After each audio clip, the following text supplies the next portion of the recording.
l'instant ça se passe très bien, puisqu'on avait un petit peu peur quand même avec la tempête qu'on nous annonçait Miguel. Mais là aujourd'hui, finalement ça se passe bien ici à Épinal. On a eu quelques gouttes tout à l'heure pour l'arrivée du premier de la Vosgienne, le Belge Pascal Duboc. Mais là on est content parce que malgré tout, pour une fois il n'y a pas d'eau.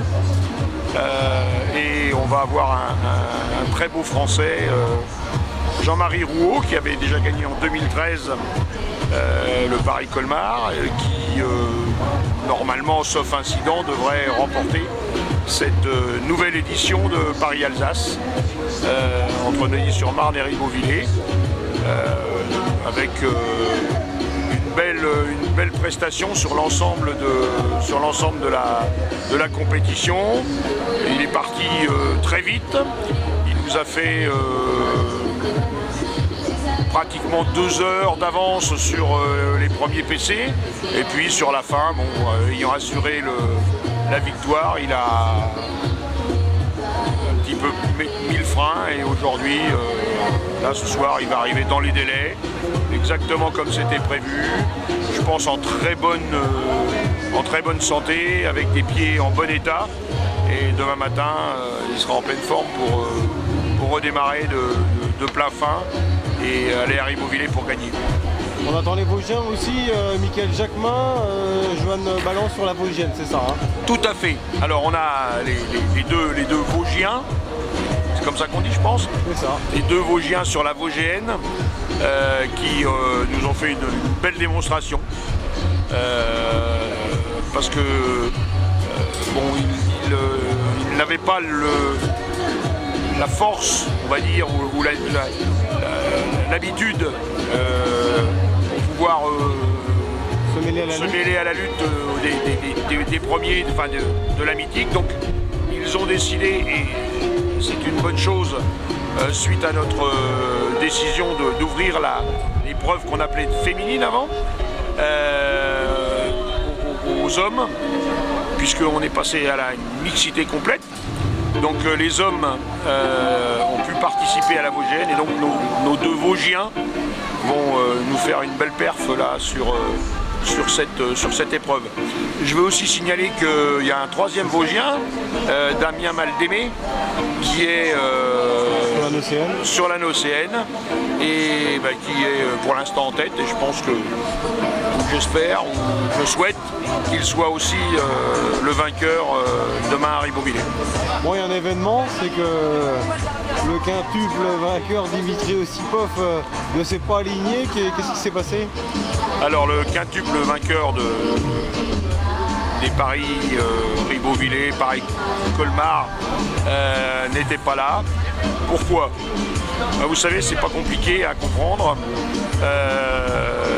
L'économie fait qu'aujourd'hui on a des budgets qui sont contraints, et on avait décidé de limiter les primes aux arrivants, et les sommes qui seront offertes à ceux qui vont gagner demain l'épreuve ne sont pas suffisantes pour que Dimitri Osipov s'y intéresse. Et Emmanuel Lassalle, alors que ça fait longtemps qu'il a prévenu qu'il ne serait pas aligné? Oui. Alors je pense qu'Emmanuel Lassalle il est un peu dans une mouvance au niveau de son travail, au niveau de sa vie professionnelle. Il a pris un peu de recul. Je pense qu'il n'a pas trop de temps pour s'entraîner. Il cherche un petit peu ses entraîneurs, il cherche un petit peu son club, enfin voilà. Donc tout ça fait que cette année, il n'était pas du tout prêt pour aborder l'épreuve. Comment elle évolue cette épreuve? Est-ce que le public répond présent aux arrivées? Alors, comment elle évolue? Aujourd'hui, on n'a pas énormément de chance parce que c'est le premier match de la Coupe du Monde féminine de football. Donc les gens sont restés devant leur téléviseur. Donc c'est un petit peu dommage, mais bon, il faut faire avec. Je pense que sur le bord de la route, au cours de l'épreuve, on a vu beaucoup de monde.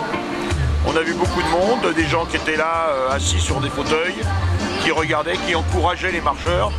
on a vu vraiment beaucoup de monde sur la route. Ça, c'était un encouragement pour l'avenir. L'avenir qui n'est pas gris. L'avenir qui, pour moi, me paraît assez souriant. On aura une édition 2020 de Paris-Alsace. On va essayer un petit peu de bouger les choses, de faire en sorte qu'on ait peut-être un petit peu plus de ludique dans notre épreuve, un petit peu moins d'austérité, en ouvrant peut-être à des relais, à des compétitions par équipe, mais en conservant l'âme de l'épreuve qui est la mythique, le fait de parcourir 425 km d'une traite. Voilà, donc ça restera, mais je pense qu'on va essayer d'ouvrir un petit peu à d'autres choses. Il faut toujours trouver des partenaires, c'est le nerf de la guerre. Alors c'est le nerf de la guerre, vous savez que bon, voilà, les budgets, notre budget il est essentiellement basé sur les subventions des collectivités. Les subventions des collectivités baissent, les partenaires privés sont de plus en plus frileux.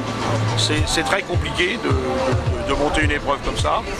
Ça fait mal de perdre Achille par exemple, ça fait déjà 1 an ou 2 ans, c'est ça? Oui, bien sûr, oui, ça fait mal. Ça fait mal d'avoir des sponsors qui ne veulent pas continuer à suivre l'épreuve.